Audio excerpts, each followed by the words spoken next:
Hello friends, welcome back கேபே ஸ்டோ channel நண்பர்களே. இன்றைக்கி இந்த வீடியோவில் ஒரு ஆன்மீக பரிகாரத்தையோ ஒரு ஜோதிட தாள்களையோ மேச ராசிக்கு இந்த வீடியோவில் பார்க்க போகிறோம். ஆக்சுவலி நம்ம லைஃப்பில் நடக்கக்கூடிய எல்லா நல்லது கெட்டதுகளுக்கு காரணமே நவக்கிரகங்கள் தான். நம்ம நம்பினாலும் நம்பாட்டியும் அதுதான் உண்மை. ஸோ நவக்கிரகங்கள் அப்பப்போ பார்த்திங்கன்னு வச்சுக்கோங்களேன் மாறிக்கிட்டே இருக்கும்.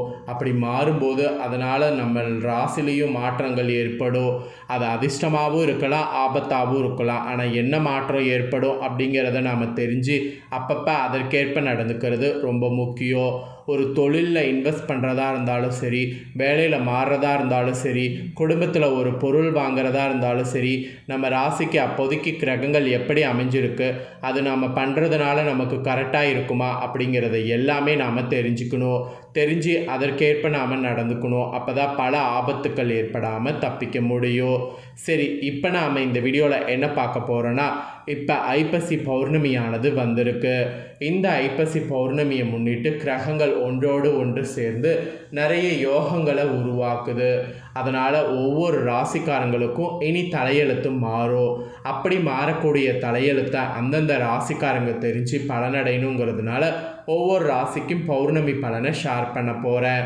அதில் ஃபஸ்ட்டு இன்றைக்கி மேச ராசிக்காரங்களுக்கு ஷேர் பண்ண போகிறேன்.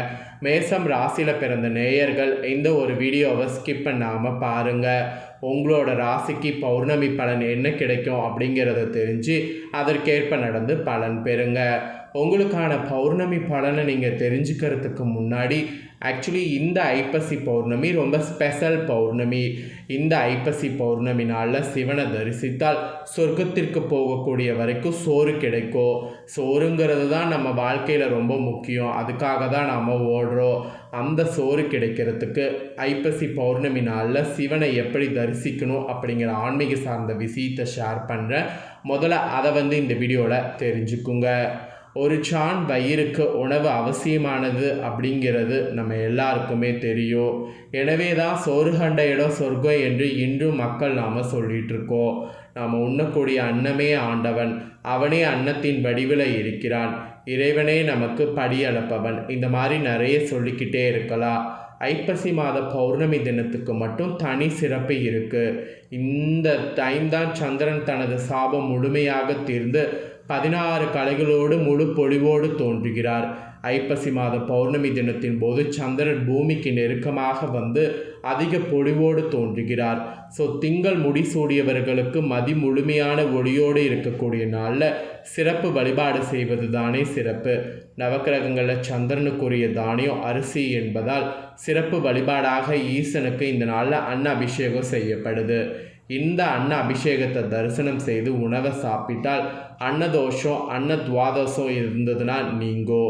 அன்னம் பரபிரம்மம் என்று கூறி உணவை இறைவனாக பாவித்து நம்ம இந்து தர்மத்தில் அன்னத்துக்கு முக்கியத்துவமான வழிபாடு செய்வோம். உடலை வளர்ப்பது மட்டும் உள்ளத்தையும் வளர்ப்பது மட்டும் அன்னத்தோட வேலை கிடையாது. உடலை வளர்ப்பது மட்டும் இல்லாமல் உள்ளத்தையும் நன்மையாக வளர்ப்பதும் அன்னம்தான். கல்லினுள் வாழக்கூடிய தேரை முதல் கர்ப்பப்பையில் வளரக்கூடிய உயிர் வரை அனைத்து உயிர்களுக்கும் உணவு அளிப்பவன் ஈசன். அதனால் அன்னத்தை பற்றி அகமன்னம் அகாமன்னம் அகமன்னதோ என்று சமவேதத்தில் நிறைய குறிப்பிடப்படுகிறது. எங்கும் நிறைந்திருக்கக்கூடிய பரம்பொருள் அன்னத்தின் வடிவில் இருக்கிறான் என்பது தான் மெயின் பொருளே. அன்னம்தான் உலகில் வாழக்கூடிய நம்ம உயிர்களுக்கு அடிப்படை இருக்குது. உயிர்களை படைத்ததோடு மட்டுமில்லாமல் நம்ம உண்பதற்கு இறையும் படைத்தருளிய இறைவனுக்கு நன்றி கூறும் விதமாக ஐப்பசி மாத பௌர்ணமி தினத்தன்று அன்ன அபிஷேகமானது செய்யப்படுது. ஐப்பசி மாத பௌர்ணமி தினத்துக்கு மட்டும் இந்த மாதிரி தனி சிறப்பு இருக்குது. இன்று தான் சந்திரன் தனது சாபம் முழுமையாக தீர்ந்து 16 கலைகளோடு முழு பொழிவோடு தோன்றுகிறார் என்பது குறிப்பிடப்படுது. இது மட்டும்தான் காரணமா என்றால் அதுதான் இல்லை, வேறொரு காரணமும் இருக்குது. சிவபெருமான் நிகழ்த்திய திருவிளையாடல் என்னவென்றுங்கிறத சொல்கிறேன், தெரிஞ்சுக்குங்க. பிரம்மனுடைய கர்வத்தை அடக்க நினைத்த சிவபெருமான் பிரம்மனுடைய ஒரு தலையை கொய்து விடுவார். துண்டிக்கப்பட்ட தலை சிவபெருமானுடைய கையை கவ்விக்கொள்ள அவரை பிரம்மஹத்தி தோஷம் தொற்றிக்கொள்ளோ. சிவபெருமான் தனது சுயத்தை இழந்து விடுவார். கையை கவ்விக்கொண்ட பிரம்மனின் கபாலமோ பிச்சை பாத்திரமாக மாறிவிடோ. யார் பிச்சையிடும்போது அந்த கபாலம் அன்னத்தினால் நிறைகிறதோ அப்போதுதான் அந்த கபாலம் சிவபெருமான் கையை விட்டு பிரியுங்கிறது நியதி. சிவபெருமான் காசிக்கு செல்லும்போது அன்னபூரணி அன்னமிடுகிறாங்க. அவங்களுடைய அன்பினால் கபாலம் அன்னத்தினால் நிறைய பிரம்மனுடைய தலை சிவபெருமானை விட்டு விலகோ. சிவபெருமானுக்கும் பிரம்மஹத்தி தோஷத்திலிருந்து விடுபட்டு நல்ல ஒரு சந்தோஷத்தோடு வருவார். அன்னபூர்ணி சிவபெருமானுக்கு அன்னமிட்ட தினம் ஐப்பசி மாத பௌர்ணமி. அதனால தான் சிவபெருமானுக்கு ஐப்பசி மாத பௌர்ணமி தினத்தில் அன்ன அபிஷேகமானது செய்யப்படுது. இப்படி இந்த ஐப்பசி பௌர்ணமிக்கு இந்த சிறப்பு இருக்குங்கிறது குறிப்பிடப்படுது. இப்பேற்பட்ட பௌர்ணமியில் கிரகங்கள் சேர்றதுனால உங்கள் ராசிக்கு என்ன பலன் கிடைக்குங்கிறத பார்க்கலாம் வாங்க. மேசராசி நேயர்களே, ஐப்பசி மாத பௌர்ணமியில் கிரகநிலைகளை ஆராய்ந்து பார்க்கும் பொழுது தொடக்கத்தில் உங்கள் ராசிநாதன் செவ்வாய் சப்தமஸ்தானத்தில் சஞ்சரிக்கிறார். அவரோடு பார்த்தீங்கன்னு வச்சுங்களேன், பூர்வ புண்ணிய ஸ்தானாதிபதி சூரியனும் சகாயஸ்தானாதிபதி புதனும் இணைந்து சஞ்சரிப்பதால் உங்களுக்கு பார்த்தீங்கன்னு வச்சுக்கோங்களேன் நிறைய மகிழ்ச்சியானது அதிகரிக்கும். அதாவது சகாயஸ்தானாதிபதி புதனும் இணைந்து சஞ்சரிப்பதால் இந்த பௌர்ணமி முழுவதும் மகிழ்ச்சி அதிகரிக்கும். தடைப்பட்ட காரியங்கள் தானாக நடைபெறும். பொருளாதாரத்தில் நிறைவு ஏற்படும். உடன் பிறப்புகளுடைய உதவிகள் கிடைத்து மகிழ்ச்சி அடைவீங்க. தைரியமும் தன்னம்பிக்கையும் ஒரு பக்கம் அதிகரிக்கும்னு சொன்னால் மிகையாகாத உண்மை. இதில் உச்சம் பெற்ற குரு இருக்க போகிறாரு. ஆக்சுவலி இந்த பௌர்ணமி தொடக்கத்தில் குரு பகவான் கடகராசியில் உச்சம் பெற்று சஞ்சரிக்கிறார். அவருடைய பார்வை பலத்தால் பலவித நன்மைகள் கிடைக்கும். ஆரோக்கிய தொல்லை அகலோ. அடுக்கடுக்காக வந்த மருத்துவ செலவு குறையோ. இடமாற்றத்தை எதிர்பார்த்து காத்திருப்பவர்களுக்கு அது கைகூடும். போட்டிகளுக்கு மத்தியில் தொழில் முன்னேற்றமானது உண்டாகும். தொல்லை தந்த எதிரிகள் விலகக்கூடிய சூழ்நிலை உருவாகும். பயணங்களால் பலன் கிடைக்கும். வெளிநாட்டு முயற்சி அனுகூலம் தருவதாக அமையும். அதுக்கப்புறம் சனி ராகு சேர்க்கையும் இந்த பௌர்ணமியில் ஏற்படுது.